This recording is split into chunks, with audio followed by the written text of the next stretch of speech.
Mateus, capítulo 3, Novo Testamento. Vamos aprender com a palavra de Deus, da boca do servo dele, Mateus.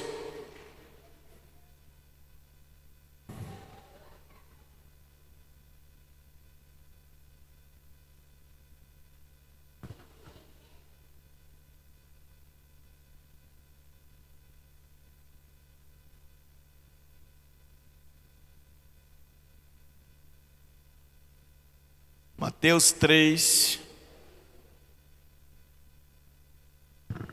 Quem não tem Bíblia, alguém que tem, se junte a essa pessoa, para que possa também ler o que está na palavra de Deus. Vou dar tempo a todos acharem aí. Mateus, capítulo 3.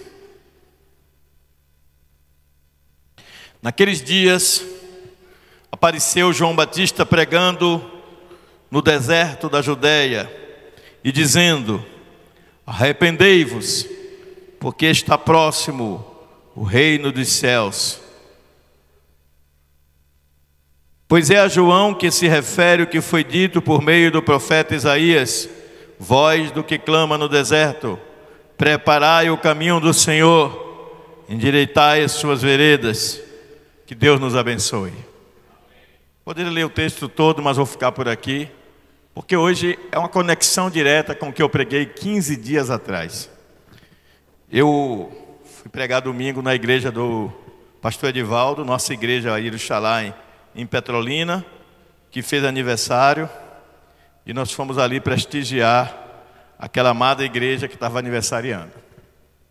O capítulo 3 de Mateus é bem interessante, porque ele nos apresenta uma personagem nova, um homem que está pregando no deserto.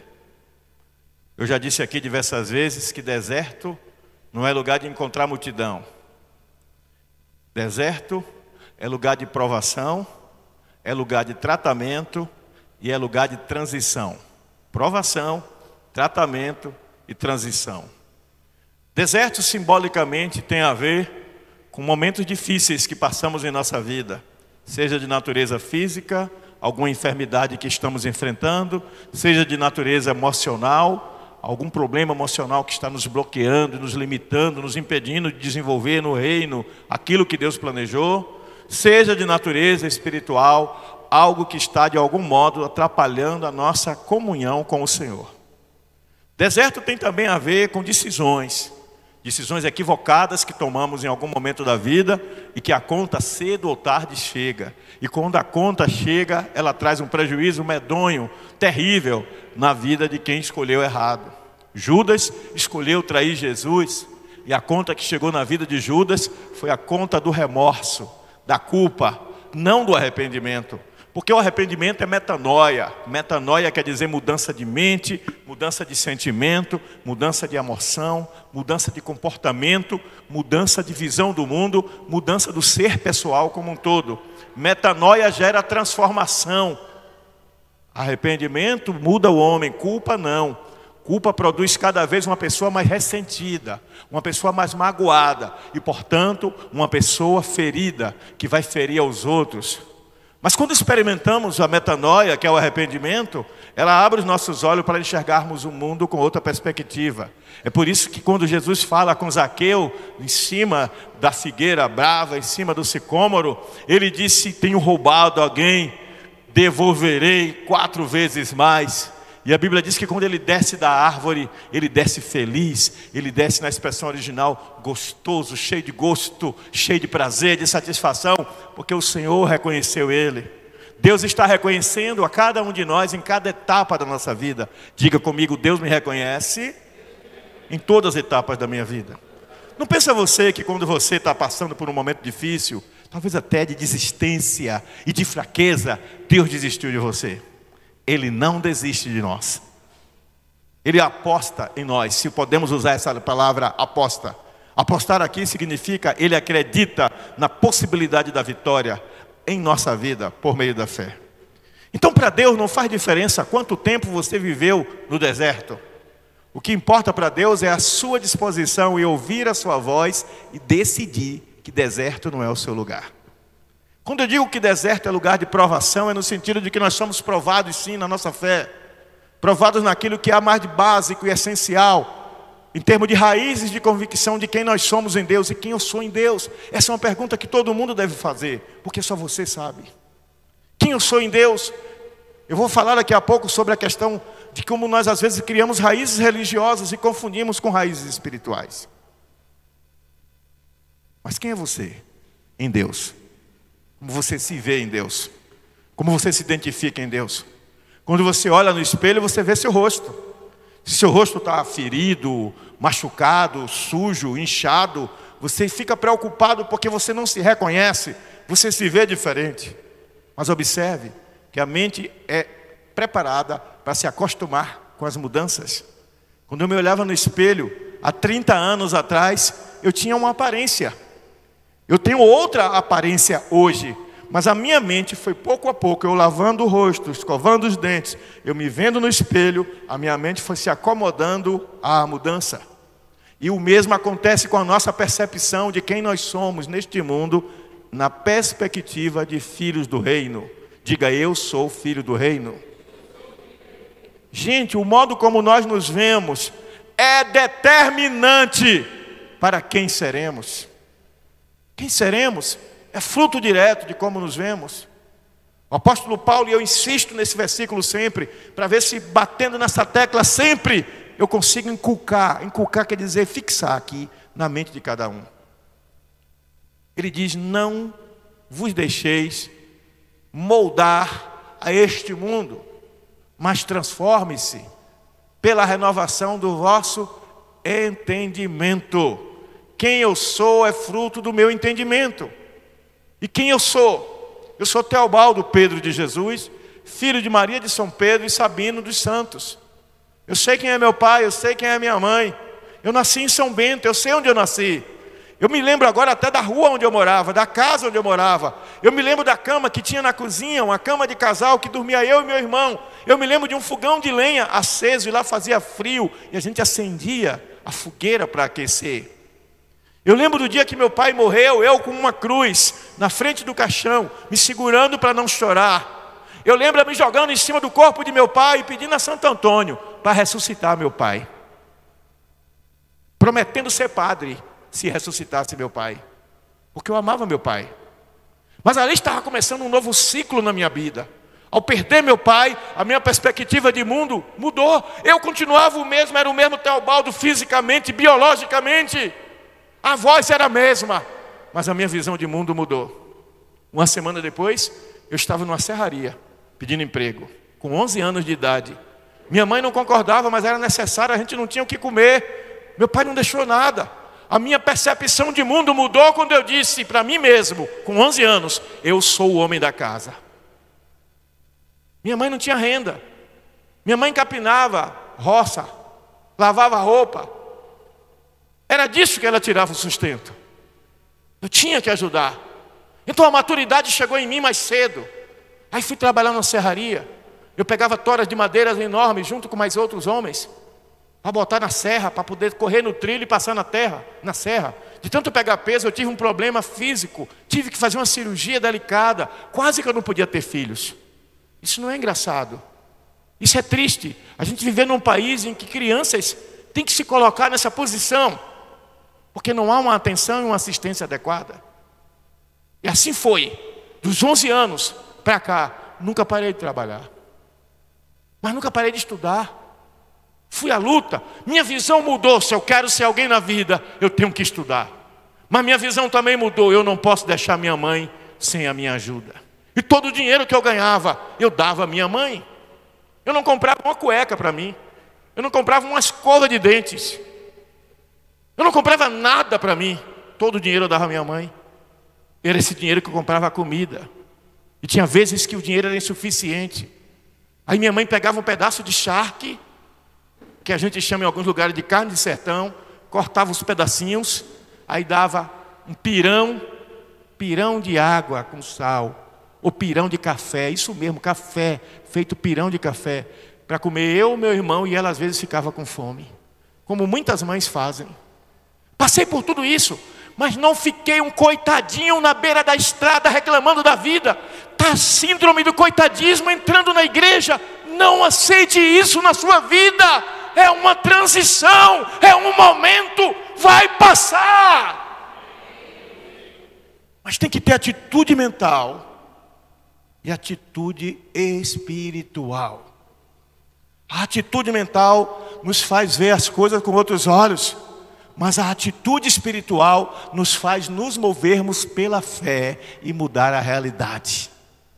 O diabo sabe que eu sou um ser emocional. O diabo sabe que eu sou um ser sexual.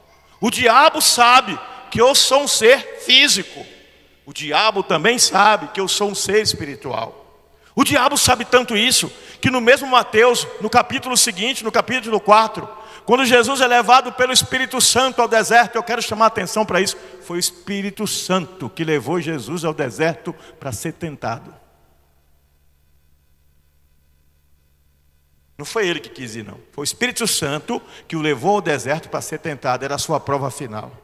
A Bíblia diz que quando ele estava no deserto, Satanás tentou ele durante 40 dias e 40 noites. E a Bíblia escolheu os 3 últimos relatos. E a Bíblia diz que quando ele estava no deserto, Satanás disse: olha, você está com fome? Após 40 dias e 40 noites, transforma as pedras em pães. Você tem esse poder. E Jesus disse: nem só de pão vive o homem, mas de toda palavra que procede da boca de Deus. Jesus nos dá uma lição de que as coisas materiais são importantes, mas elas não são as coisas mais essenciais em nossa vida. Tem gente que está colocando o não sucesso material, a não prosperidade material, como base ao seu sentimento de alto fracasso. Você só será fracassado de verdade no dia que você achar que as coisas materiais são a única evidência da presença de Deus na sua vida. Isso é um equívoco. Mas é um equívoco alimentado por muitas interpretações equivocadas, ainda que bem intencionadas, das Escrituras. Aí Jesus não cede a essa tentação. Então Satanás diz a ele: olha, atira-te daqui lá embaixo, pois está ordenado que aos teus anjos darei ordem ao teu respeito, e tu não serás atingido por pedra alguma. Pula daqui de cima, os anjos vão segurar você. Mas Jesus diz: está escrito, não tentarás o Senhor teu Deus. E Jesus nos dá uma lição de que quando estamos passando por um deserto, além de sermos tentados a invejar os que prosperam de modo iníquo, de modo impiedoso, de modo corrupto, e ele diz no Salmo 37 que não devemos ter inveja dos que prosperam iniquamente, defraudando, roubando, dando golpes, sonegando, mentindo, trapaceando, fazendo negócios escusos. Estes não deveriam despertar inveja em nós, mas despertam em alguns. Ele agora diz uma outra coisa. Ele diz: não deixe que a sua vaidade religiosa faça você tentar ser, aos olhos dos outros, visto como um homem mais espiritual do que os demais. Você é carne. Aponta para a pessoa perto de você e diz assim: você é carne. Não esqueça isso. Olha para mim. Sua carne não vai se converter nunca. Carne não se converte. Quem se converte é espírito. Carne sempre será um objeto de tentação. Por isso, quando o crente está se sentindo tentado, ele tem que jejuar. Jejuar para quebrantar a carne e fortalecer o espírito em oração. E Jesus poderia naquela hora sim pular dali e os anjos segurariam ele sim, mas ele seria aclamado pelos homens, mas estaria fazendo algo por vaidade, para ser visto, para ser reconhecido, para ser aplaudido. E é o que muitos querem hoje. Muitos querem que as pessoas à sua volta digam: oh, veja como ele é espiritual, olha como ela é mulher de Deus, que exemplo, que beleza de fé. Você não precisa do reconhecimento e nem precisa do aplauso de ninguém. O Deus que você serve já sonda o teu coração. Ele já sabe as intenções reais que estão dentro de você. Mas ele não parou aí. Ele disse: Olha para isso. E mostrou os reinos do mundo. Se tu me adorares, eu te darei os reinos do mundo. E eu estou tomando, por exemplo, coisas que eu falei em pregação anterior para criar uma ponte para o que eu vou dizer daqui a pouco. Porque tem 15 dias, é para vocês ficarem conectados. Jesus disse, só o Senhor teu Deus adorarás. E só a Ele prestarás culto. Você sabe qual é o conceito de idolatria? Idolatria é quando você escolhe algo que é material para ser seu objeto de adoração. Então aquele algo se torna o seu ídolo. O seu emprego pode ser o seu ídolo. O seu casamento pode ser o seu ídolo. A sua vida sexual pode ser o seu ídolo. O dinheiro que você ganha pode ser o seu ídolo. E isso é tão claro que a Bíblia chega a dizer que o amor ao dinheiro é a raiz de todos os males. Aí, uns imprudentes que não leem a Bíblia direito dizem, ter dinheiro é pecado, porque a Bíblia condena. Mentira. Se você puder ser rico, seja.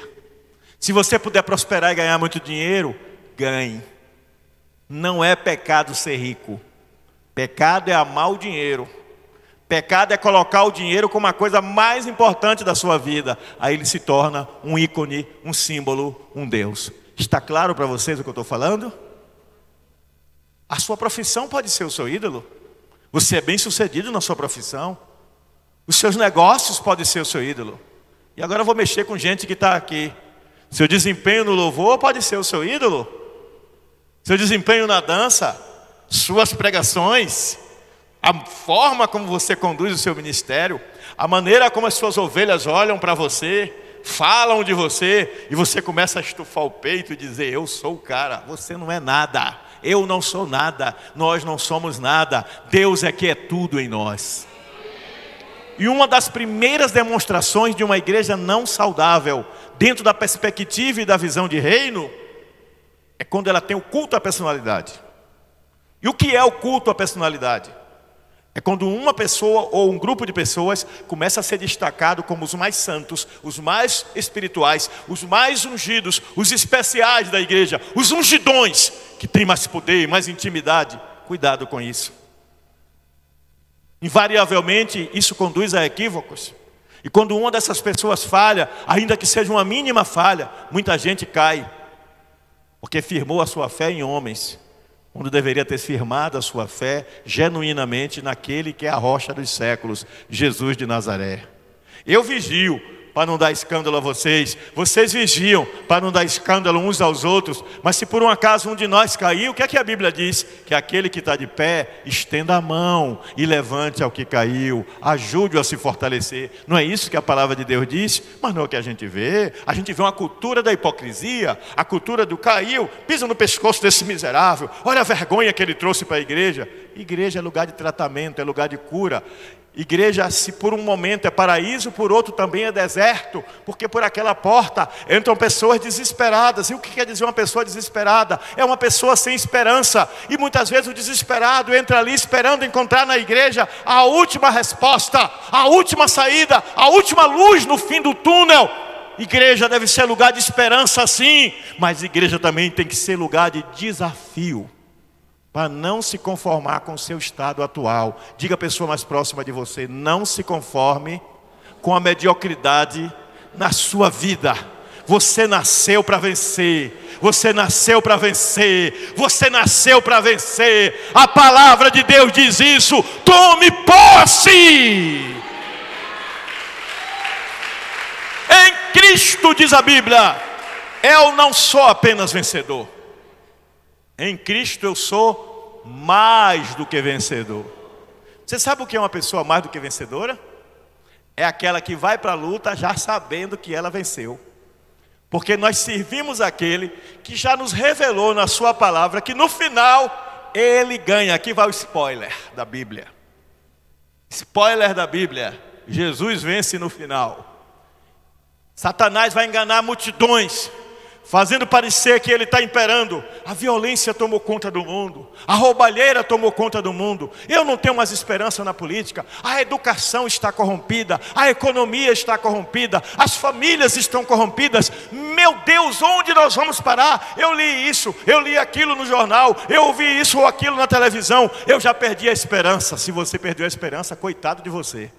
Porque eu não perdi, porque a minha esperança não está no sistema desse mundo. A minha esperança está no Deus vivo, naquele que reina para sempre. E Ele prometeu na sua palavra que aquele que permanecer fiel até o fim será salvo. E Ele diz que eu sou herdeiro com Ele de todas as promessas, não de algumas, de todas.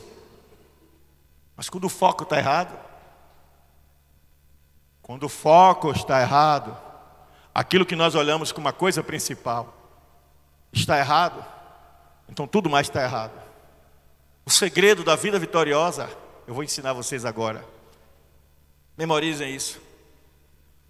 O segredo da vida vitoriosa em Deus é fazer da coisa principal a coisa principal.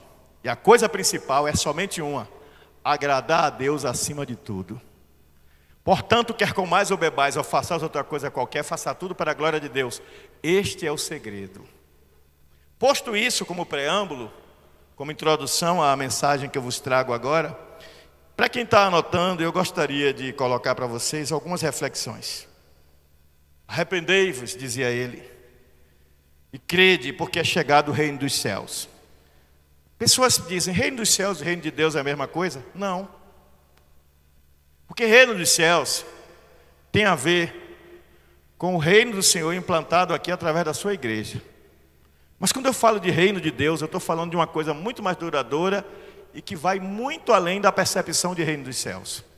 Eu estou falando de um sistema de valores que transcende as dimensões que nós compreendamos, transcende o tempo e o espaço, transcende a visão do homem e alcança a visão de Deus.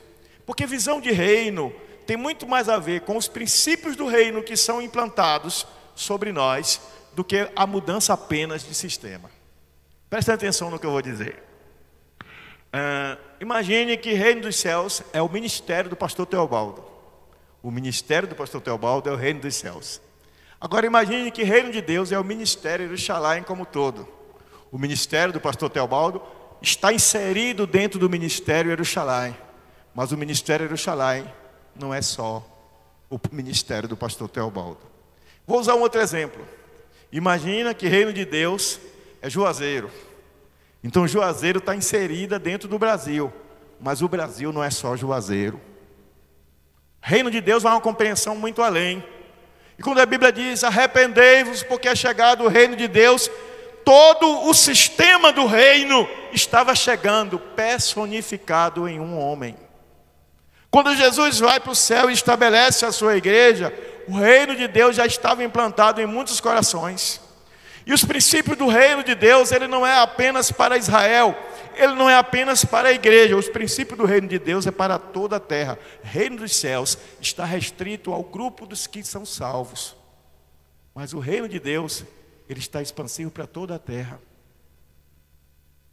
O cara pode não ser crente, mas ele não pode se opor aos princípios do reino sem que ele sofra as consequências. Porque o reino de Deus tem a ver com princípios que mudam a percepção e a atitude do homem em relação a si mesmo, em relação ao meio e em relação ao outro. Em relação a si mesmo, em relação ao meio e em relação ao outro. E por isso eu vou refletir algumas coisas com vocês, para quem está anotando. Primeiro, reino de Deus, enquanto extensão do reino de Deus aqui na terra, tem a ver com um novo sistema de valores que bate de frente com uma visão secular estabelecida. Um novo sistema de valores que bate de frente com a visão secular estabelecida. Vou explicar para vocês. Vivemos no Ocidente. Nós não usamos muito essa expressão aqui, Ocidente. Mas quem vive do outro lado do mundo, muçulmanos principalmente, eles se referem a nós como os ocidentais, porque o mundo é dividido em duas partes.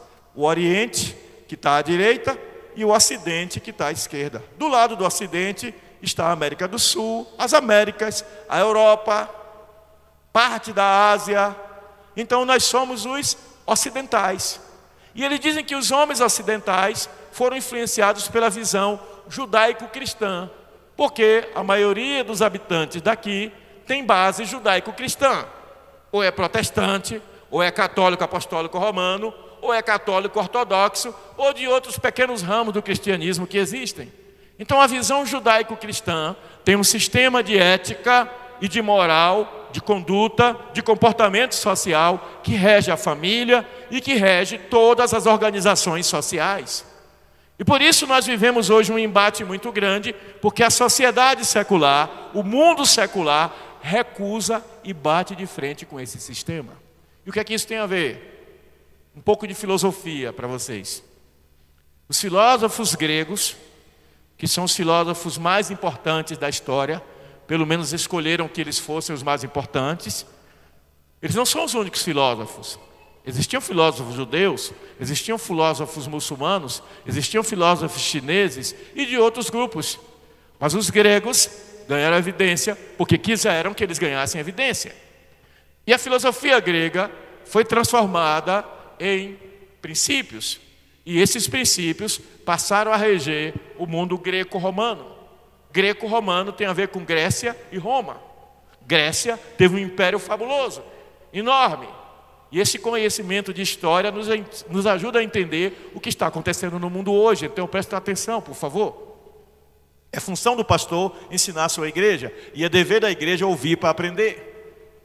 Então os gregos foram colonizados por vários povos. Dentre desses povos tinha um povo chamado helenos. Daí a cultura grega é chamada de cultura helênica. E os gregos, ou os helênicos, começaram a espalhar sua cultura pelo mundo através de um general que virou rei, depois virou imperador, chamado Alexandre. E ele começou a ensinar a cultura grega para o mundo, e impor a cultura, e impor a língua. Por isso, quando Jesus nasce, eles falavam grego. O grego koiné, o grego popular. E a cultura grega era baseada na valorização do indivíduo. Diga, a celebração do indivíduo. O ser único era mais importante às vezes do que o ser comunitário. Batia de frente com a visão bíblica, com a visão do Velho Testamento, veterotestamentária quer dizer do Velho Testamento. Batia de frente com a visão de Jesus no Novo Testamento. Na visão bíblica, veterotestamentária e neotestamentária, a comunidade é importante. Para o judeu era importante a tribo, era importante o povo, era importante a nação. A palavra de Deus nunca era apenas para uma pessoa, mas era para Israel, para um povo, para uma comunidade. No Novo Testamento, Jesus vai dizer: eu estabelecerei a minha igreja. A igreja, para existir, tem que ter 2 ou 3 no mínimo. Igreja é ajuntamento. A visão bíblica, portanto, é de que a dor de um é a dor de todos, e a dor de todos é a dor de cada um. Mas cada dia que passa, isso é menos verdade na vida da igreja. Porque fomos contaminados com um vírus chamado individualismo. E a celebração do individualismo foi intrometendo-se primeiro na sociedade, foi se miscuindo nas universidades, no ambiente acadêmico, nos planejamentos econômicos, nas visões políticas, nas liberações de verba para isso ou para aquilo. Não era a comunidade que era mais importante, era o indivíduo. E de repente uma minoria de indivíduos começa a ser mais importante do que uma maioria, porque temos que priorizar essa minoria, porque essa minoria é esquecida. E aquela maioria que está sofrendo também. Sutilmente a cidade foi sofrendo consequência, o Estado foi sofrendo consequência, a nação foi sofrendo consequência, porque fomos como rãs, jogadas dentro de uma panela que foi fervida aos poucos. E a maioria de nós é preguiçoso e preguiçosa em parar para refletir e pensar que nós podemos transformar o mundo resgatando a visão do reino. Obrigado por esses 3 améns. Visão do reino é visão de comunidade. Quando ele voltar, ele não vem buscar um, ele vem buscar um grupo, ele vem buscar os que creem no seu nome, no plural. A visão do Senhor é plural, o cuidado do Senhor é plural. Jesus morreu por muitos, é plural. A visão da igreja tem que ser plural. Não podemos ignorar alguns e aceitar outros que gostamos mais. eu posso não gostar de você e gostar de você, não gostar de você e gostar de você, mas você é família de Deus, você é corpo de Cristo. A sua dor é tão minha dor quanto a dor dela de quem eu gosto. Por isso é que nós oramos pouco por quem está sofrendo, porque fomos contaminados com isso. E eu não paro aí, nos tornamos esquizofrênicos.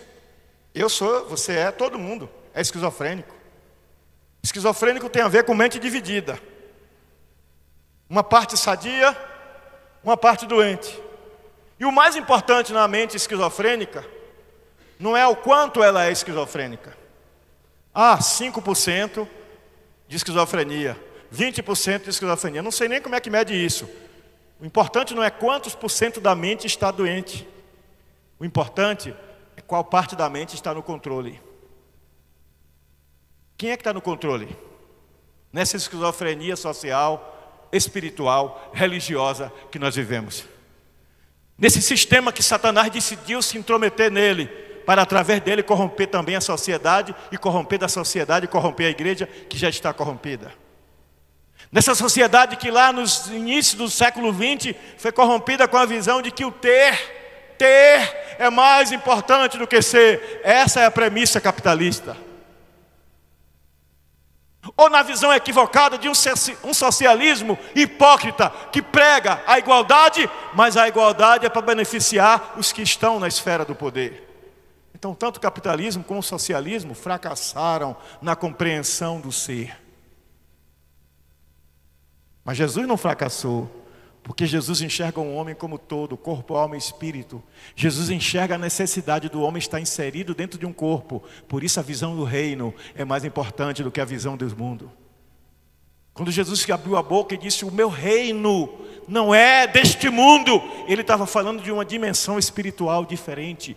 E nós temos preguiça mental de ler a Bíblia. Como diz Paulo em Romanos 12: transformai-vos pela renovação do vosso entendimento. Nós não queremos nos esforçar para entender que o sistema do mundo está corrompido e que nós deveríamos ser movidos pelos valores do reino e não os valores do mundo.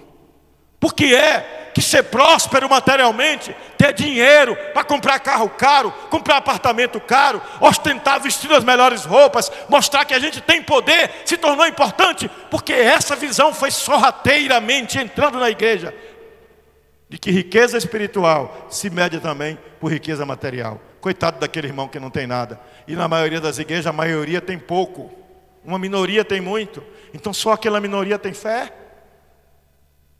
Não. Deus quer suprir a minha e a sua necessidade.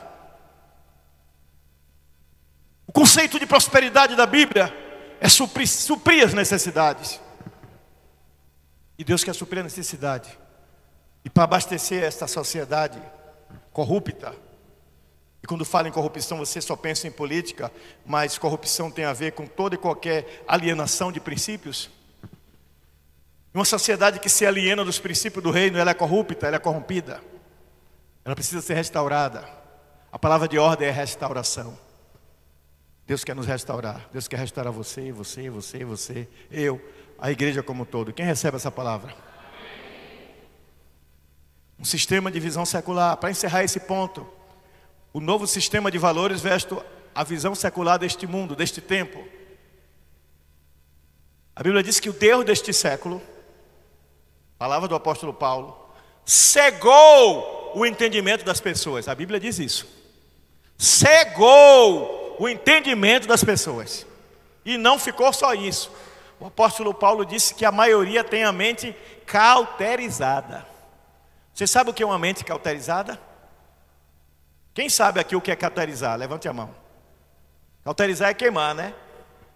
É queimar. A ideia de cauterizar é queimar. Tem uma ferida. Eu estava assistindo um filme essa semana, que o camarada sofre um acidente, é no tempo dos cowboys, e ele fica com uma ferida, ele pega um tição, e ele chega em cima do lugar para poder fechar a ferida, ele queima. Cauterizou. Ele fechou a ferida, mas ali nunca mais ele vai sentir nada. Aquela carne está morta. Mente cauterizada é mente insensível. E nós devemos orar para Deus trazer de novo a sensibilidade espiritual para a vida da igreja. É por isso que às vezes tem um ministério de louvor aqui, que ensaiou, se preparou, e está aqui adorando ao Senhor, se derramando. E quando a gente olha para a igreja, metade da igreja está adorando, e outra metade está assim, ó. Uma lâmpada, 2 lâmpadas, 3 lâmpadas, 4 lâmpadas, 5 lâmpadas. Está queimado ou desligaram? E o louvor correndo. Quantas luzes tem ali verdes? 1, 2, 3, em pleno louvor. Parece que é isso. Porque a gente olha para a igreja e a gente vê uma parte se derramando em adoração e a outra contemplando. Quando não, digitando. Você é o quê? Você é um adorador? Ou você é uma vítima do sistema?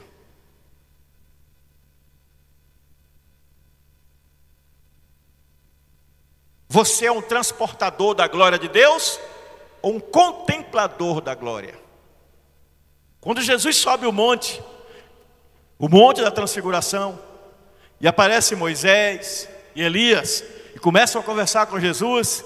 Elias que foi arrebatado, Moisés que diz que morreu, mas ninguém viu o corpo, e eles conversam com Jesus. Pedro fica tão encantado com aquela manifestação sobrenatural, que Pedro diz: Senhor, quer que façamos 3 tendas, uma para o Senhor, uma para Elias e uma para Moisés. Ele queria ficar ali no monte, usufruindo, contemplando aquela beleza. Tem muita gente que acha que ser igreja é isso aqui, ó. É reunir para cantar, ouvir pregação e ir para casa. Não é. Ser igreja é isso aqui também, mas é muito mais lá fora. É descer do monte para o vale. É lá que está a luta. É lá que você é desafiado diuturnamente por aquele colega de trabalho que não te respeita, por aquele colega de faculdade que te afronta. Como uma determinada irmã pediu oração a mim, disse que estava sofrendo perseguição na faculdade. Hoje ela é uma mulher casada, mas ela estava sofrendo perseguição porque ela foi dizer para uma colega que era virgem. E foi um assombro. Uma mulher de mais de 20 anos, virgem. Oh meu Deus, esse mundo vai se acabar. Isso é o fim do mundo, uma mulher virgem com mais de 20 anos. Oh my God. E ela passou a sofrer perseguição. Teve até aposta para saber quem era o primeiro. Porque a gente está num mundo tão corrompido, que quando alguém decide se mover pelos valores do reino, ele é um ET. E se ele levantar a mão e disser: saudações terráqueos, venho em missão de paz, vai ter gente que vai acreditar.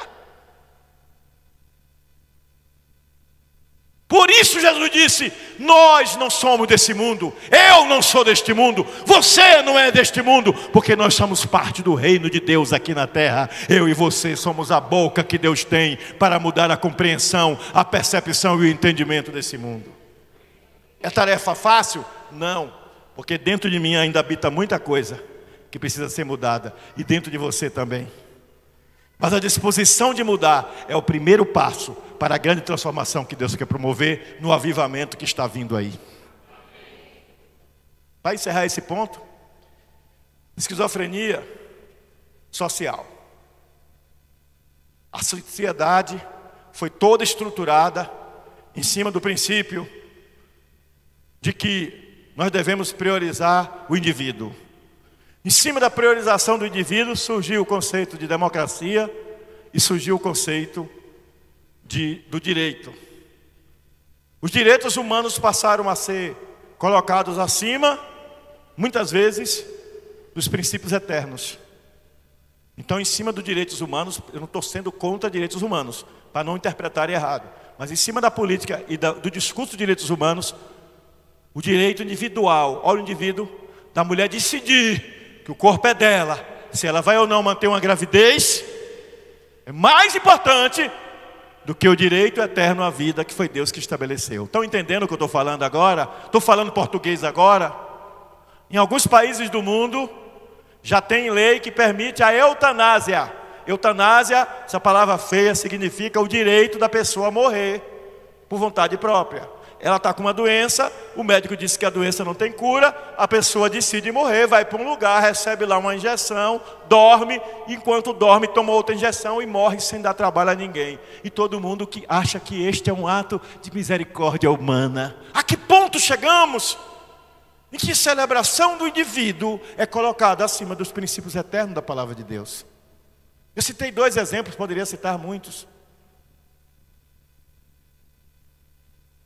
Nós precisamos mudar a perspectiva de que a visão não é só de um, é de todos, é a visão da coletividade. Deus quer que nós nos importamos com todos e não só com alguns. Deus quer que amemos a todos e não só alguns. Eu amo Hermi, mas já não amo tanto Yara. Eu vou com a cara de Yara. Tem alguma coisa em Yara que eu não gosto.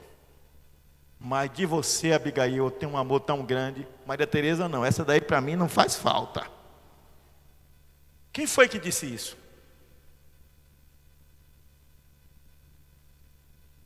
Quem foi que disse isso? Onde é que está escrito isso? Então a sociedade, a estrutura dela foi toda baseada nesse princípio de indivíduo greco-romano.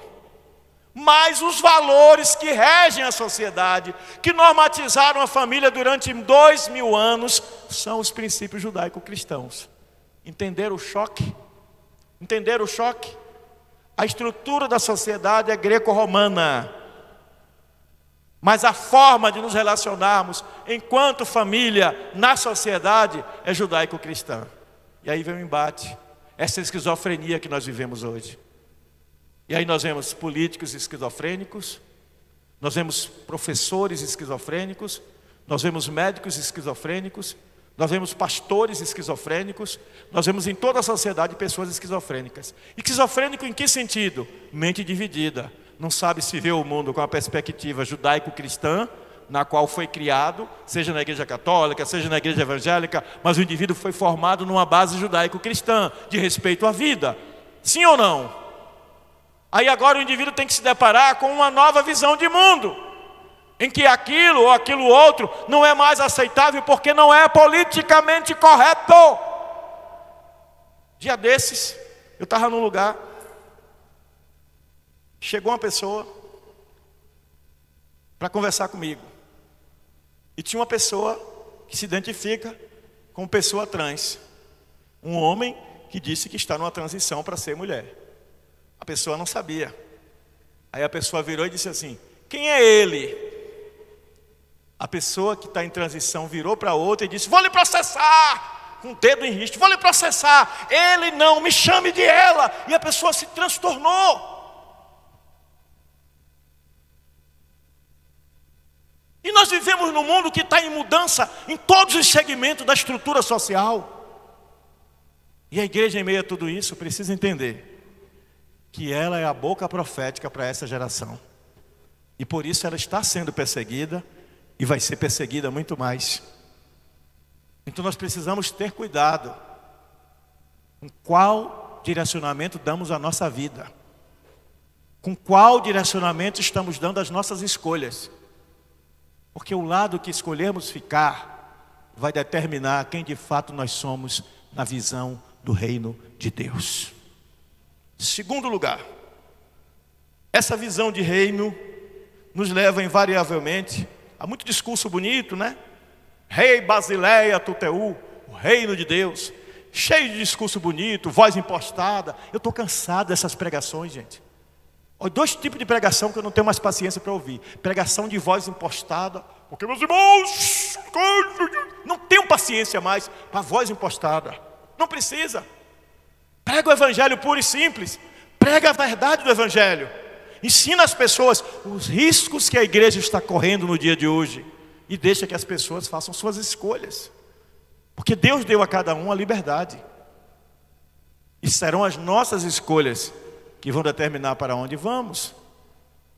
Quando Jesus perguntou aos discípulos: quem dizem os homens que eu sou? Pedro disse: tu és o Cristo, o Filho do Deus vivo. Ele disse: tu queres me abandonar também? Vocês querem me abandonar? E ele disse: para onde iremos nós, se só tu tens palavra de vida eterna? Pedro identificou em Jesus a fonte da vida. E nós estamos identificando o quê? A gente vem para a igreja para ouvir frase de efeito?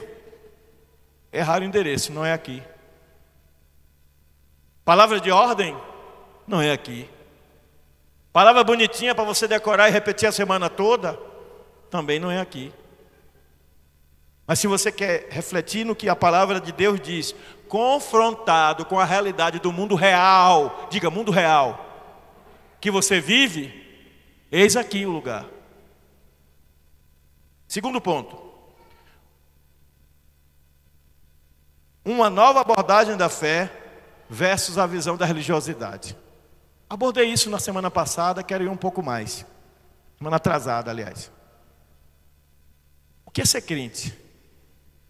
Crente é ser membro de uma igreja evangélica. Não. Crente é crer. O espírita é crente. O católico é crente. O muçulmano é crente. O budista é crente. O shintoísta é crente. Crente é quem crê. Los creyentes, como dizem os espanhóis, são aqueles que creem.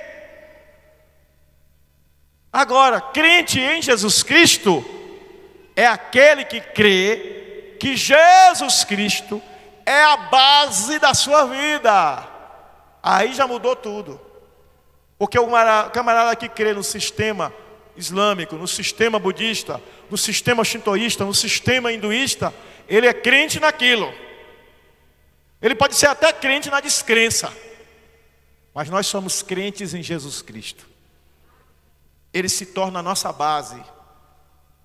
Então a nossa relação com Ele não é uma relação ritual, não é uma relação religiosa, não é uma relação de vir à igreja, cantar, alguém botar a mão na gente, orar por a gente, chamar aqui na frente, chamar o povo para vir orar, ler a Bíblia, falar em línguas, profetizar, parará. Naquele dia Jesus dirá, quando eles disserem, em teu nome profetizamos, em teu nome falamos em outras línguas, em teu nome até curamos, e ele dirá, não vos, porque não são essas coisas que vão determinar quem você é o seu caráter, forjado pelo Espírito Santo à semelhança de Jesus Cristo. É ter o caráter de Cristo formado em nós. É isso que vai nos identificar como servos do Altíssimo. Então uma visão de religiosidade é diferente de uma abordagem nova da fé. Qual é essa abordagem nova da fé? É uma abordagem de espiritualidade plena. O que foi que Jesus disse à mulher samaritana? A hora vem e já chegou, em que os verdadeiros adoradores adorarão o Pai em espírito e em verdade. Gente, nós estamos numa situação complicada. Eu não estou falando dessa igreja, eu estou falando da igreja de Cristo. Nós estamos condicionados a padrões e estereótipos. Aqui nessa igreja tem uns 3 estereótipos diferentes. Aqui tem um estereótipo de alguns mais pentecostal, tem um estereótipo de alguns mais conservador, e tem um estereótipo que eu acho que é o da maioria, que é meio a meio, depende do dia e da lua. Aí quando chega um pastor que prega mais forte, grita e mexe para um lado, mexe para o outro, aquele que tem o estereótipo mais pentecostal diz, aí sim, há muito tempo que eu não vejo uma pregação dessa na igreja, ô glória. Aquele que já não gosta tanto disso, ele diz, foi bom, mas tem muito grito. Deus não é surdo? Eu estou mentindo, igreja? Aí tem aquele pregador que vem, prega mais manso, diz um amém, calmo, suave. Aí alguém sai daqui e diz, hoje sim, eu aprendi a palavra de Deus. Esse é dos meus. Aí tem aqueles que, dependendo do dia, quer um movimento ou outro. Todos 3 estão certos e todos 3 estão errados. Porque o mover de Deus, gente, ele não se dá de uma maneira uniforme. Quando Elias estava na caverna e o Senhor quis falar com Elias, ele falou com uma brisa suave, mas antes da brisa suave vir, a Bíblia diz que veio terremoto, veio tempestade, veio fogo, e o Senhor não estava neles. Mas quando Deus falou em outros momentos da história, com outros homens de Deus também, foi com terremoto, foi com raio, foi com trovão, foi com tempestade, foi com fogo. O que mostra que o nosso Deus é criativo, glória a Deus por isso. Ele fala de diferentes formas, conforme a nossa necessidade. Ele falou com a suave brisa, com Elias, mas foi com raios e trovões que ele falou com Moisés. Mas quando ele quis mandar o Espírito Santo, ele mandou, não foi uma suave brisa não, ele mandou um vento violento, porque vento impetuoso é aquele tipo de vento que destelha a casa. Eu fico imaginando o desespero dos discípulos, quando viram o vento soprando para todo lado, pá, pá, destelhando a casa, e de repente umas labaredas de fogo caindo do céu. Acho que o primeiro momento eles devem ter pensado assim: estamos perdidos, vamos morrer, olha para ali, fogo do céu. E estavam com medo, mas estavam orando. Ainda que você tenha medo, ainda que a sua fé seja pequenininha, ainda que você não acredite que vai ter aquela mudança que você quer, ore. Ore mesmo quando parecer que não tem saída, ore. Ore mesmo quando todas as circunstâncias apontarem que já está tudo definido, ore. Moisés parou diante do mar e orou a Deus. Deus disse: toque no mar, e o mar se abriu. Quando nada mais resta fazer, essa relação que é de religiosidade, presta atenção, igreja, essa relação que é de religiosidade, ela contempla apenas o que os olhos veem, o que as mãos tocam, o que o nariz cheira, o que o ouvido ouve. É uma relação de natureza física, perceptiva, mas quando a relação é espiritual, não importam as circunstâncias, nos opomos à realidade pela fé e vivemos naquilo que a palavra de Deus diz que é a verdade. Jesus Cristo disse uma coisa muito interessante na Bíblia, que muita gente não lê, e quando lê passa batido. Eu mesmo já tinha lido esse versículo várias vezes. Precisei ouvir uma pregação do apóstolo Milton Ebenezer, da Primeira Igreja Batista de Salvador, que é meu amigo, uma bênção ele. Eu precisei ouvir uma pregação dele para entender o que sempre teve diante de mim e eu não vi. E ele dizendo que um dia ele estava orando e Deus deu essa palavra a ele. E a palavra diz o seguinte: as minhas palavras são espírito e vida. O que isso quer dizer? Que as palavras da fé que saíram da boca de Jesus trazem à existência o que ainda não existe. Mas não só isso, muda a existência do que já existe. Obrigado por esses 10 améns. Está melhorando, só teve 3 nesse instante, já tem 10. A palavra de Deus muda a existência. Eu ouvi um testemunho muito bonito, de um homem que não está mais conosco, Filomeno Romero. Morreu, soube? Morreu.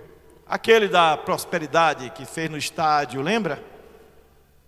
Ele disse que tinha uma irmã, que tinha um marido que era horrível, tratava ela mal, humilhava ela, maltratava ela de todas as formas, proibia ela de ir para a igreja.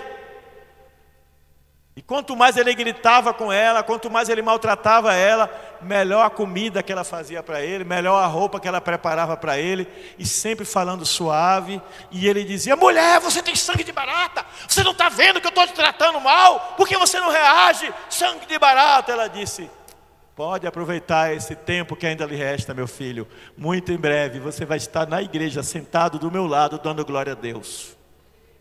Eu nunca vou ser crente, nunca que você vai me ver dentro de uma igreja. Isso é o que você diz, mas o Deus que eu sirvo, Ele já me disse que você é dele. Quanto mais ele a humilhava, mais ela liberava a palavra. Ela começou a liberar a palavra de Deus para ele, dizer versículos para ele, porque está escrito isso, porque está escrito aquilo. Quando for um dia, quando ela está se arrumando, ele começa a se arrumar também. Vai para onde? Vou lá na igreja, ver o que tem lá nessa igreja, que você é desse jeito, eu quero saber o que você ouve lá. Ele foi e nunca mais parou de ir. A palavra dura suscita ira, mas a palavra branda aplaca o furor. Quem é movido pela emoção, vai morrer pela emoção, mas quem é movido pelo Espírito, vai conquistar pelo Espírito. Dê um aplauso ao Senhor por isso. E um grito de júbilo.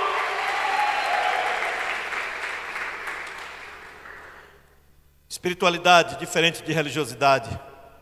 Religiosidade tem a ver com ritual, com a prática corriqueira da fé. da maneira de expressarmos nossa fé. Mas espiritualidade tem a ver com a relação do meu espírito com o Espírito de Deus.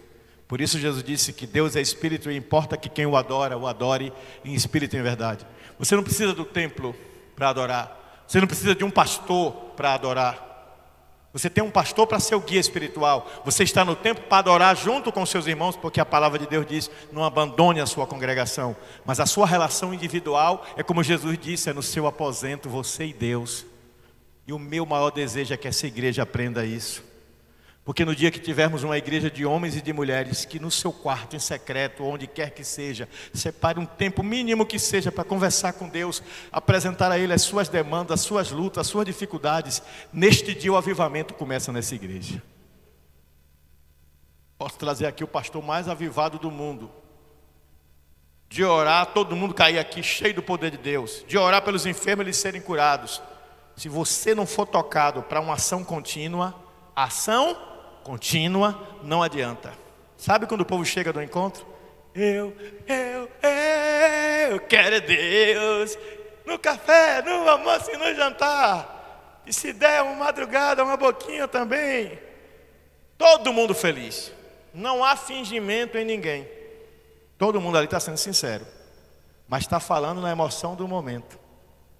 Mas se você cria a rotina de querer Deus de manhã, de tarde e de noite, todo dia, orar e buscar o Senhor de coração, de espírito e verdade, então, meu irmão, ninguém te segura. Você vai ter problemas, vai passar por dificuldades, vai sofrer rejeição, vai sofrer decepção, vai perder algumas coisas na vida, mas a sua força espiritual vai ser tão forte que nada e nem ninguém vai abalar você. Essa é a visão de reino. O reino de Deus dentro de mim.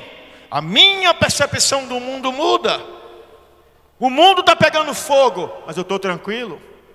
Uma vez um pintor, pediram a ele para pintar um quadro que representasse a paz.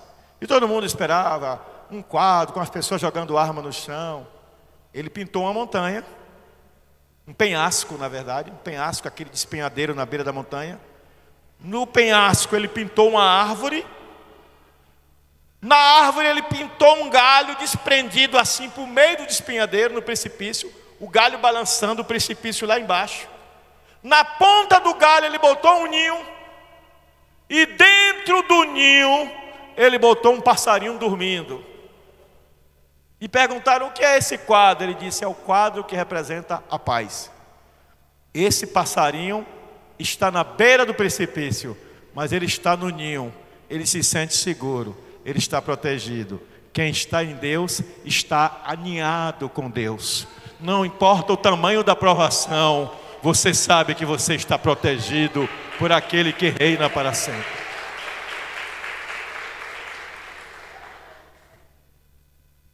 Ele é o nosso guia, é a nossa proteção, é o nosso socorro presente no tempo da angústia. Mas vamos ao terceiro ponto. Visão de reino implica uma nova percepção da divindade versus a visão tradicional de quem é Deus. Deus é tradicionalmente pintado pela cultura religiosa cristã, judaico-cristã, muito mais como um Deus punitivo, não é? Olha, não faça isso não. O que é que a gente disse para o menino pequeno? Quer dizer, diziam: não faça isso não, que Deus castiga. Eu cresci ouvindo isso. Quem aqui cresceu ouvindo isso? Todo mundo. E essa percepção de um Deus vingativo, de um Deus que castiga, faz a gente querer fazer as coisas por medo. Medo de ir para o inferno, medo da mão de Deus pesar. E Deus está buscando gente diferente. Ele está buscando gente que o ame pelo que Ele é. E a Bíblia diz que aquele que não ama não conhece a Deus, porque Deus é amor. Mas espera aí, nunca me falaram desse Deus que é amor. A gente tinha um hino aqui na igreja antigamente, que a gente ensinava para as crianças, que hoje já são adultos, que era assim. Está repreendido esse hino, viu? Pecado, pecadinho e pecadão. Pecado, pecadinho e pecadão. Isso não. Pecado, pecadinho, pecadinho, pecadão. Isso não faz bem ao seu coração. Deus não se agrada de pecado. Cuidado com o pecado, com o pecadinho e com o pecadão. Onde é que está isso na Bíblia? Onde é que tem pecadinho e pecadão na Bíblia? Na Bíblia só tem pecado. Agora vamos para a prática. Não é o que a gente vê no dia a dia da vida cristã no Brasil? Existe aquele pecado que a gente convive com ele e faz de conta que não está vendo. Não é? Aí aquele irmão que é casado, ele chega para a mulher, na frente de todo mundo, bota o dedo na cara. Cala a boca, viu? Cala a boca e me respeite. Aí o irmão diz, epa, o irmão está nervoso. Nervoso?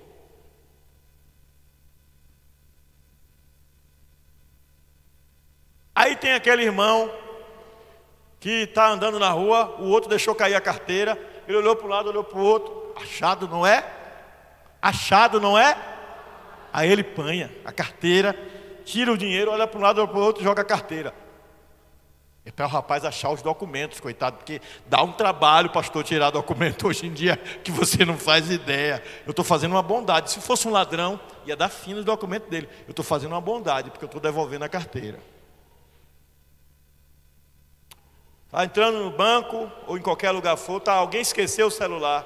Dia desse eu achei o celular, até bonito, não sei de quem era. Cheguei no rapaz, ei, com licença, olha, alguém esqueceu o celular aqui. Quando eu estou entregando o celular, o dono chega desesperado. É meu, é meu, é meu. Eu podia pegar o celular, botar no bolso, passar adiante. Alguém vem para o culto, vamos transformar realidade prática. Alguém vem para o culto, traz a Bíblia bonita, aquela Bíblia cara, esquece na igreja e vai embora.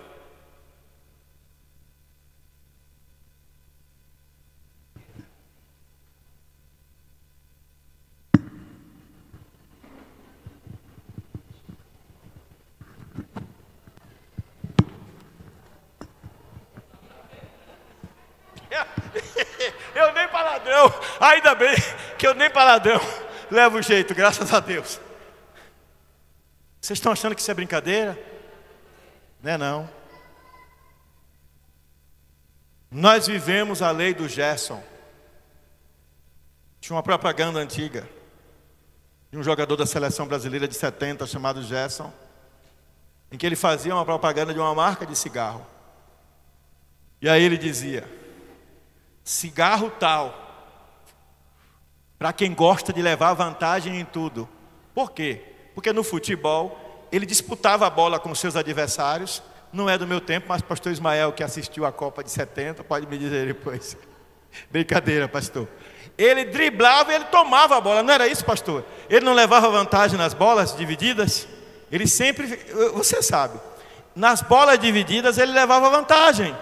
Então, como ele levava vantagem no futebol, associaram a imagem dele, que foi campeão do mundo, cigarro tal, para quem gosta de levar vantagem em tudo.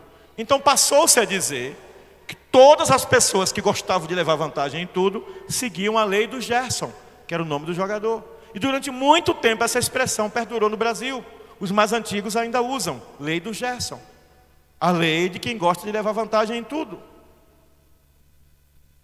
Está cheio de gente assim, que não perde uma chance de se dar bem, mesmo sabendo que uma determinada conduta é uma coisa contrária às Escrituras.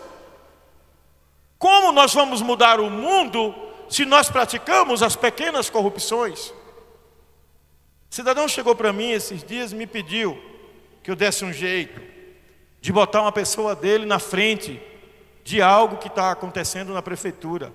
Eu disse, mas tem outras pessoas na frente. Ele disse, mas o senhor trabalha lá dentro, se o senhor quiser, o senhor dá um jeitinho.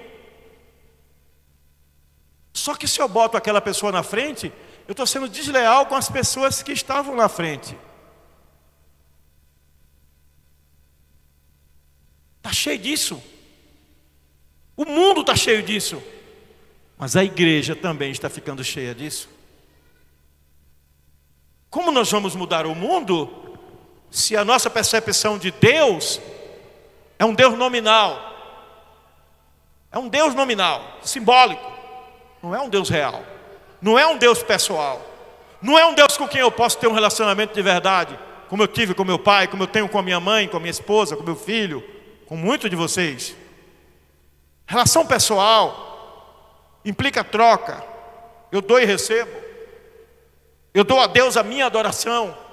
Eu dou a Deus a minha devoção. Eu dou a Deus a minha fidelidade. E em troca, Ele me dá os valores e os princípios do reino sendo implantados em mim. Quando você decide viver uma percepção de que Deus não é apenas uma ideia, Deus não é apenas um conceito, Deus não é uma tradição que eu herdei dos meus pais e que herdaram dos avós, Deus é um ser com quem eu tenho que ter uma relação própria, isso muda tudo. Infelizmente, não é o que a gente está vendo. E isso é preocupante. Porque as pessoas estão vindo para a igreja para o movimento. Nós trouxemos outro dia aqui um pregador. Foi uma ideia do pastor Felipe. Uma bênção ele. Muito usado por Deus. Mas muita gente veio porque ele era famoso. Veio porque ele tem 300 e tantos mil seguidores na internet. E teve gente que quando soube que ele esteve aqui, pastor, o senhor nem me avisou. Se eu soubesse eu tinha ido. Então as pessoas estão se movendo pela fama, pelo interesse, pela curiosidade. E a Bíblia diz: conheçamos e prossigamos em conhecer o Senhor. Quem é Deus? Deus é um ser espiritual. E o meu espírito precisa entrar em sintonia com o espírito que é Deus. Eu preciso conhecê-lo a cada dia.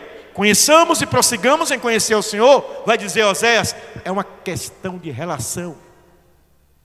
Mas quando o culto é centrado no homem, antropocêntrico, eu me torno a pessoa mais importante. Eu sou formado em psicanálise. Se eu quisesse, todo domingo, transformar esse culto numa palestra motivacional, eu lhes garanto que não é difícil. E eu lhes garanto que ia sair muita gente dizendo: que palavra maravilhosa. Porque muita gente quer sair daqui se sentindo bem, com palavras que motivam.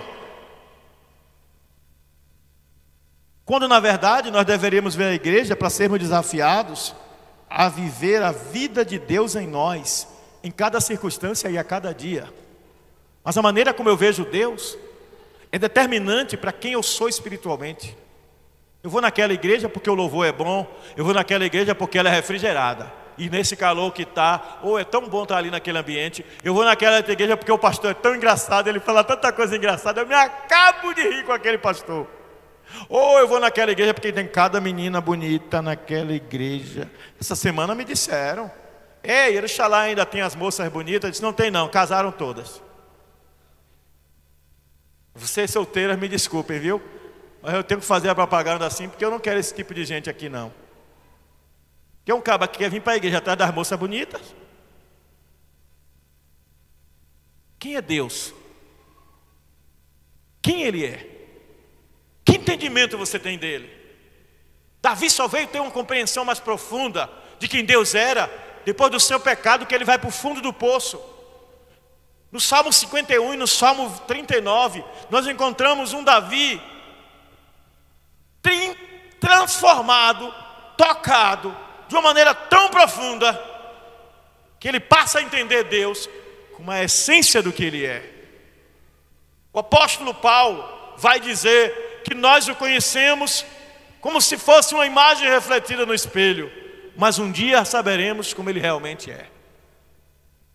Por mais que conheçamos ao Senhor, ainda é pouco diante do muito que Ele é, do tudo que Ele é, do que Ele quer se revelar a nós. E se você quer ter a visão de reino, você precisa ter a visão de rei. Ele é o rei. E se Ele é o rei, Ele é o Senhor. E se Ele é o Senhor, você não faz o que quer. E se você não faz o que quer, você tem que consultar a Ele. Eu tenho uma decisão importante para tomar na minha vida. Tem meses que eu estou orando por isso. Eu poderia tomar decisão no estalar de dedos, mas eu decidi orar. Porque quando você toma uma decisão na orientação do Senhor, com quem você tem uma relação pessoal, ninguém te demove dela, porque Ele já te confirmou se é aquilo ou se é aquilo outro. E na palavra dele, ele disse que se alguém quiser tomar uma decisão, diga: se o Senhor quiser, eu farei isso. Se o Senhor quiser, eu farei aquilo. Viver ou morrer é decisão dele, a nossa vida é dele. Então se tudo é dele, eu não posso decidir as coisas sozinho. Mas que compreensão eu tenho de Deus? É o meu abençoador. Todas as vezes, pastor Adilson, que eu estou em dificuldade, eu clamo a Ele para Ele me abençoar. Ele é o meu livrador de sofrimento, de dificuldade. Então eu clamo para Ele me libertar do sofrimento. Ele é o meu vigia. Deus me guarda por onde quer que eu ande. Deus é um servo que está à minha disposição conforme as minhas necessidades. Não é assim, Abigail, que muita gente vê Deus? Mas Deus não é alguém que está ali para atender às minhas ordens, às minhas necessidades. Deus é o Senhor, é o dono da minha vida. Eu sou dele, não o contrário. Eu pertenço a ele, então eu tenho que buscar conhecê-lo, para, em conhecendo a ele, conhecer qual é o propósito dele para a minha vida. E em conhecendo o propósito dele para a minha vida, eu vou estar feliz, porque eu vou estar no centro da sua vontade. Eu já contei aqui, e vale repetir, do moço que era gerente do Banco do Brasil em Piracicaba, São Paulo. E o rapaz pediu demissão e foi para a missão na África. E chegou lá na África, ele mandou uma carta para a mãe, depois de um ano: mãe, do dinheiro que eu deixei, ele vendeu o apartamento dele, deixou um dinheiro para a mãe, pega uma parte e venha me visitar em Madagascar, uma ilha enorme. A senhora vai fazer assim, vai descer no aeroporto, vai pegar um ônibus assim, assim, orientou a mãe tudinho. A mãe pegou um ônibus, um avião, foi para lá, pegou no aeroporto um ônibus, foi para a cidade, chegou na cidade, pegou um carro desses de fazer transporte de passageiro autônomo, foi para um lugarejo, chegou no lugarejo, ele orientou que ela deveria ir na feira e procurar a barraca do irmão fulano e esperar lá, porque ele não morava nesse povoado, ele morava numa tribo distante. E ela ficou lá esperando. De repente, o filho dela, o filho único dela, era um rapaz alto, bonito. E de repente, vem aquele homem cabeludo, barbudo, magro, com umas roupas maltrapilhas. E ela olhou e ela disse: quem é aquele homem que vem ali? Aí o homem disse: é seu filho. Ela disse: não, não é meu filho. Meu filho é um rapaz elegante, bonito. Aquele homem é meu filho, barbudo daquele jeito, cabeludo. E quando ele abriu a boca e disse: mãe, sorriu, ela testemunhou depois que nunca viu tanta felicidade no sorriso do filho como naquele dia. Porque o filho estava fazendo a vontade de Deus. E aquele que está fazendo a vontade de Deus, não importa onde ele esteja, ele é feliz. E ele estava barbudo, cabeludo e maltrapilho, para ele não parecer diferente do povo do lugar onde ele estava pregando. Ele se identificou com eles, se vestia como eles, tinha barba como eles, cabelo grande, para se parecer com eles. Foi isso que Jesus fez. Ele se fez homem para se parecer com a gente. Ele se fez humano para se parecer comigo e com você. Ele foi tentado enquanto humano para mostrar que também podemos vencer quando somos tentados, se tivermos uma boa relação com o Pai. Minha relação com o Pai é condição essencial para eu vencer as tentações desse mundo. Mas não para aí. A visão de reino, a percepção de reino, e aqui eu estou terminando quase já, ela traz uma percepção de sacerdócio diferente. Antigamente o sacerdócio implicava que eu tinha que ter um sacerdote, eu tinha que ter alguém para me levar ao Pai. Mas essa nova percepção de sacerdócio diz que pelo nome de Jesus há um sacerdócio universal. Vira para a pessoa próxima de você e diga assim: você, se for mulher, diga sacerdotisa, você é um sacerdote. O que é um sacerdote? É aquele que faz ligação entre o homem e Deus. Hebreus vai dizer que nós temos um sacerdócio universal porque nós temos acesso ao Pai pelo nome de Jesus. Você não pode ter percepção de reino sem entender que não importa onde você esteja, você tem conexão direta com Deus. Imagina que hoje eu quero conversar com o presidente Lula ou com o governador Jerônimo. Eu nem falo a prefeita Suzana porque está aqui perto, eu tenho acesso. Mas imagina que eu quero falar com o governador ou com o presidente da República. Eu tenho que marcar o quê? E esperar se aquela audiência vai ser concedida. Aí eu espero um mês e chega uma carta dizendo: infelizmente, por causa da demanda da agenda, o presidente não vai poder te receber, mas tem um assessor não sei quem que vai receber você. Para eu chegar a Deus no Velho Testamento, Eu precisava de um sacerdote matando o animal, derramando sangue, fazendo sacrifício. Aí quando o Cordeiro de Deus morreu na cruz, rompeu-se o véu do templo e eu agora posso chegar à presença do meu Pai pelo santo nome de Jesus. Eu não tenho mais necessidade de um intermediário. Você não precisa mais de um intermediário. Você só precisa do nome de Jesus. Agora cuidado, porque há uma interpretação equivocada sobre o papel do nome de Jesus. Olha, não importa o que você faça, tem até uma música que diz isso, né? Não importa o que você fez, não importa o que você é. E subjetivamente dá a entender que isso é contínuo. Suas escolhas e os caminhos por onde você decide andar revelam se você nasceu de novo ou não. Quem nasceu de novo, a Bíblia diz que anda em novidade de vida. Quem diz que nasceu de novo e quer andar pelos velhos caminhos, não nasceu de novo. Teve uma experiência emocional, religiosa, mas não teve uma relação espiritual. Estão entendendo a diferença? Está cheio de gente sentada nas igrejas que teve relação emocional, religiosa, mas não teve relação espiritual. Relação espiritual faz você sofrer com qualquer situação, mas não faz você mover 1 milímetro fora do reino, porque você está alinhado com o reino. O meu compromisso primeiro é com o reino. Jesus disse isso. Pelo amor de Deus, preste atenção no que eu estou falando. Eu vim para aqui para ficar mais perto, para ficar mais bonito, e vocês ficam afastando. Olha o que a palavra diz: buscai primeiro o reino dos céus. Foi isso que Jesus disse? Buscai primeiro o reino de Deus. E eu ainda vou me aprofundar nessa temática para diferenciar reino de Deus e reino dos céus, que muita gente fez cara de que não estava entendendo, mas vai entender. É assim mesmo, um dia entende. Tem muita coisa que a gente ensina para os filhos da gente que eles não entendem. Bento está naquela fase, com 3 anos, de perguntar tudo. E tem hora que ele bota a gente... Foi que ele perguntou hoje mesmo, que eu me esqueci? Ele fez uma pergunta hoje que me deixou sem graça. Eu não sabia como responder, afinal ele só tem 3 anos. Mas o menino é curioso, não sei a quem puxou. É curioso, pergunta coisas incríveis. Mas também me ensina muita coisa. Agora mesmo ele estava me dando uma aula sobre o que é peixe abissal. O senhor sabe o que é peixe abissal? O que é? São os peixes que vivem nas regiões mais profundas e escuras dos oceanos. E ainda faz uma cara assim, ó. Mas não é gostoso de ver isso numa criança? Ela aprendendo e achando que está ensinando algo novo para nós? Eu acho que Papai do Céu vê assim. Quando a gente descobre algo novo e a gente começa a dizer às pessoas, e Deus diz: olha, tanto tempo que eu estou ensinando isso a ele, mas ele só percebeu agora. Mas que bom que ele percebeu.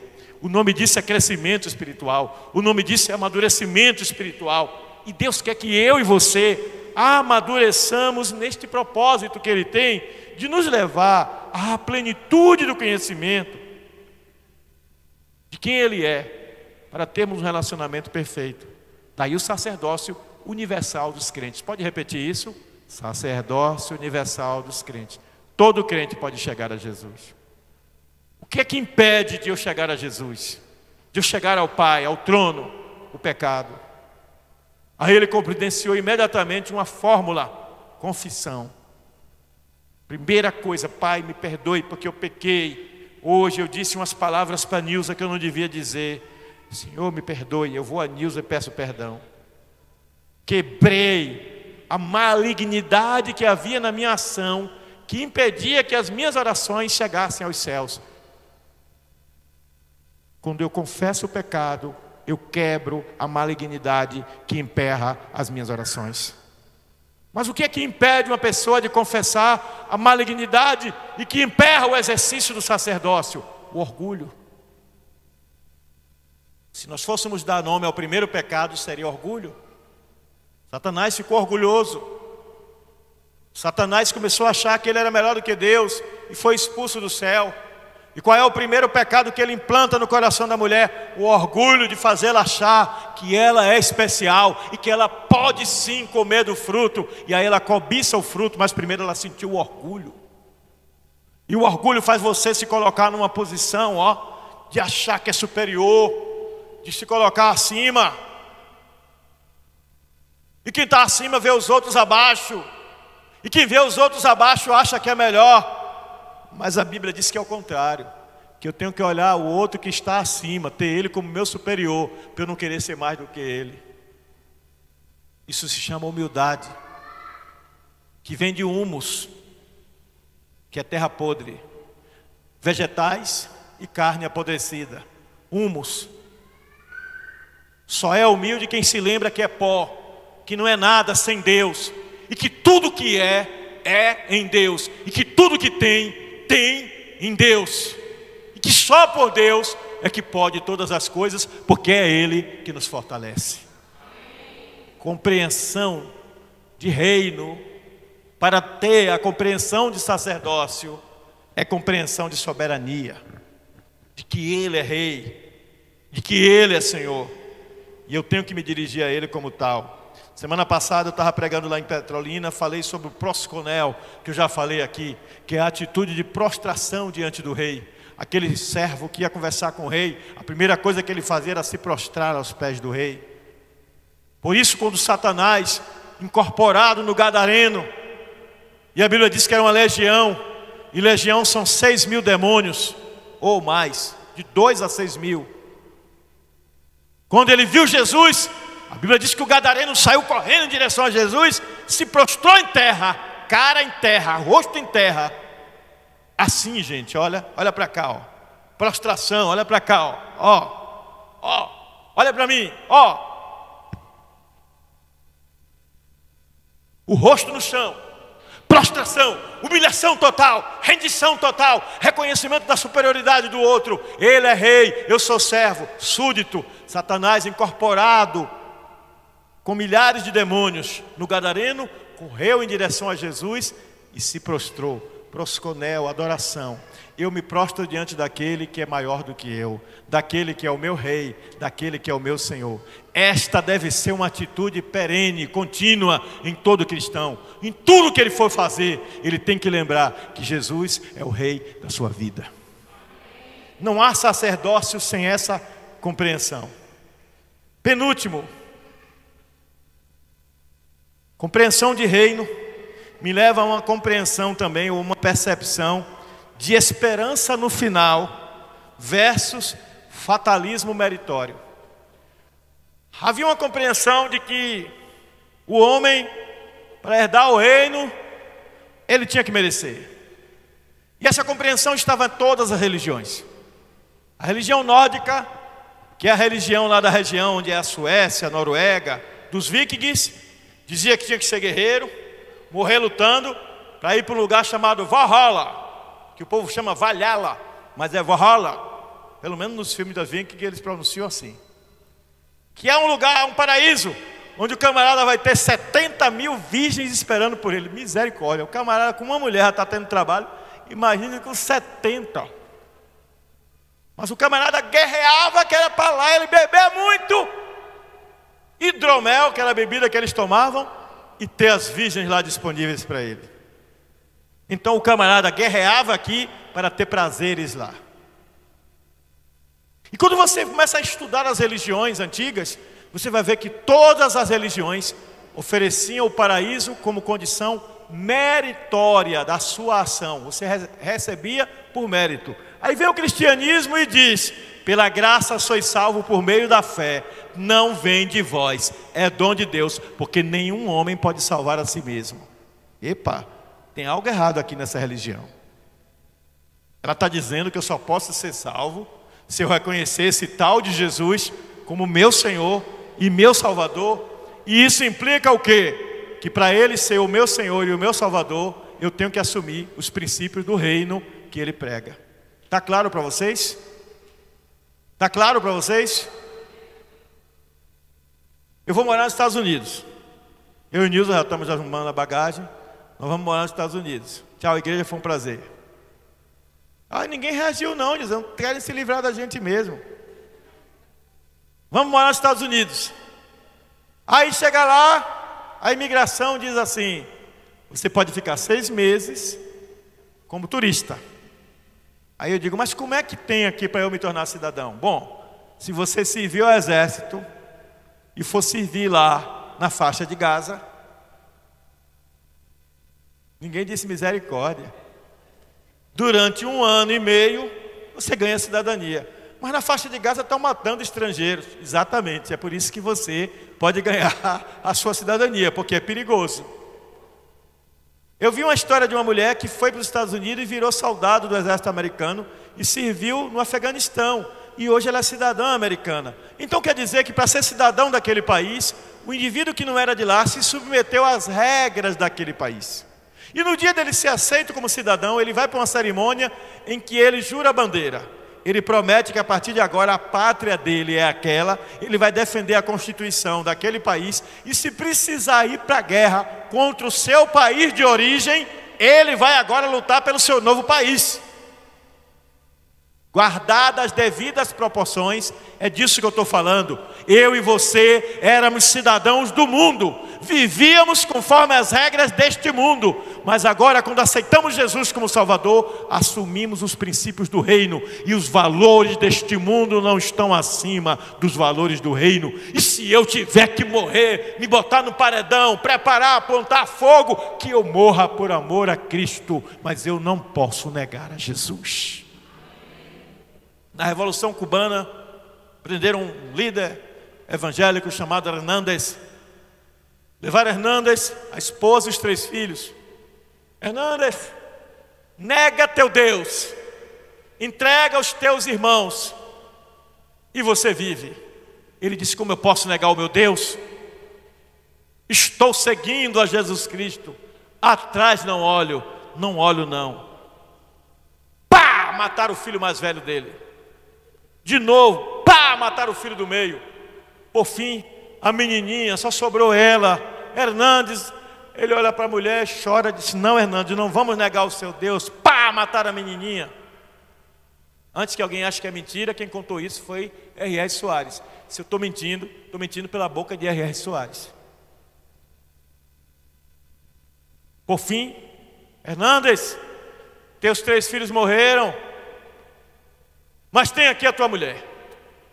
Tu podes ainda ter filhos com ela. Nega o teu Deus, entrega os teus irmãos que você vive. Então Hernández disse, mulher, eu não posso te perder. Ela disse, Hernández, no paraíso nos encontraremos. Não negue o teu Deus. Pá, mataram a mulher de Hernández. O fim de ser Hernández, tu ainda pode arranjar outra mulher, pode ter filhos com ela. Nega o teu Deus que você vive. E diz, onde estão os seus irmãos? Ele disse, não posso negar.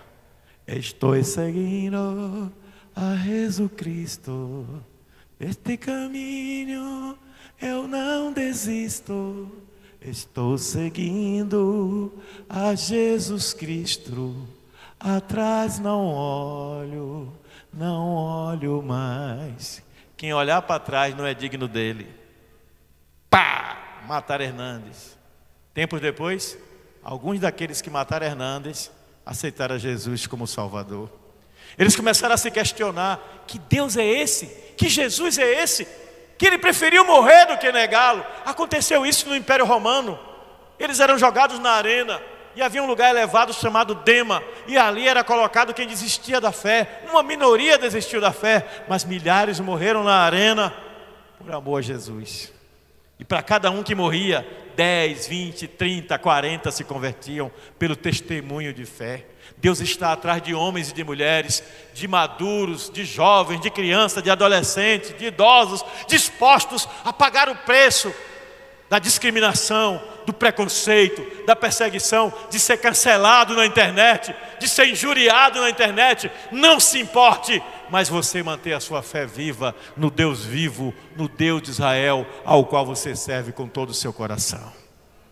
Onde estão esses cristãos? Em algum lugar por aí. Tem algum assim aqui hoje? Por fim, uma nova forma de viver versus viver sem propósito. Vida sem propósito é vida sem sentido. Talvez seja por isso que alguns estão se matando, porque vivem sem propósito. E Deus quer que você viva com propósito. Deus quer que a sua vida tenha sentido. Como é que minha vida tem propósito e sentido? Quando eu sei a razão pela qual estou aqui.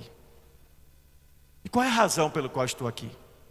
Eu estou aqui em preparação para a glória eterna. Diga, minha vida aqui é passageira. Base bíblica. Primeira epístola de Pedro. Somos peregrinos e forasteiros nesta terra, porque o nosso destino não é neste mundo. Profeta Miqueias, porque o meu descanso não é nesta terra, é na glória eterna com o meu Pai. Quando você percebe que o seu propósito é a glória eterna, aí você vê que o seu sentido aqui é fazer o que Jesus ensinou, é praticar o bem, é amar a todos. Enquanto temos tempo, façamos o bem a todos, principalmente as da família da fé. Então começa com os de dentro e se estende com os de fora. Igreja, reino de Deus muda a compreensão. Reino de Deus muda a mentalidade. Reino de Deus só vem na vida de quem teve verdadeira metanoia, verdadeira experiência de conversão. Reino de Deus faz com que minha irmã Ivone lide com os negócios dela lá na empresa dela diferente, que o meu irmão Hermi seja um policial diferente, que a minha irmã que é professora seja uma professora diferente, que a minha irmã que é enfermeira, assistente social, médico, médica, advogado, tenha atitudes de filho de Deus, de filho do reino. E quando eu sou filho do reino, o mundo é impactado com o meu exemplo. Eu posso ser uma gotinha no oceano, mas eu sou notado porque eu sou diferente. E existem pessoas aí, e não são poucas, que estão atrás de uma referência de algo novo, de algo diferente, que as desafie a uma mudança de atitude, a uma mudança de mentalidade e, portanto, uma mentalidade de vida. Teu propósito é ser influenciador, mas não influenciador digital, um influenciador de vidas pelo seu testemunho. Pense nisso e tenha a mentalidade do reino e a atitude do reino. Que Deus nos abençoe.